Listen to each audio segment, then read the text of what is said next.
सहसा शेतकरी बांधवाला सुद्धा विनंती आहे माझी, आपण सहसा नवीन करायचं काय कुणी सांगितलं की आपली मानसिकता होत नाही, जुनी पारंपरिक करण्यावर लय आपला भर असते. बीबीएफवर आपण डोकं फोडून सांगतोय माने साहेब, पण अजून बीबीएफवर आता चाललेत कुठं लोकांना वाटतं हाय कुठं पातळ दिसतंय, कसं काय उतार पडतंय काय खरं. जुन्या लोकांच्या तर डोक्यातलं निघतच नाही. 3 फुटाची सरी होती, आता लागली 4 फूट 5 फूट 6 फुटापासून गेली, 9 फुटावर सुद्धा ऊस काढायला लागली लोक.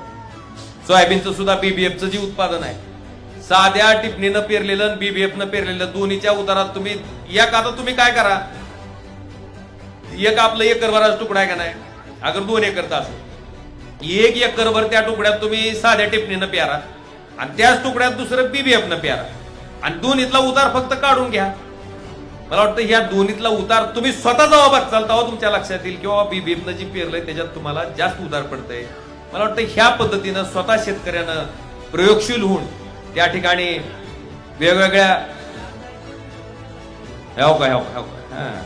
कसं आहे कलाकार वारपंथी म्हातारे माणसाला सांगायला गेलं हे चल म्हणते ती तुला काय माहिती आहे म्हणते ती मी लय दिवस केले म्हणून त्यांनाच करू दे आधी. त्यांनी स्वतः जर केलं तर निश्चितपणे त्याच्यातला जो फरक आहे स्वतःला फायदा किंवा स्वतः बघितल्याच्या नंतर निश्चितपणे शेतकरी सुद्धा त्या तंत्रज्ञानाकडे वळाल्याशिवाय राहणार नाही.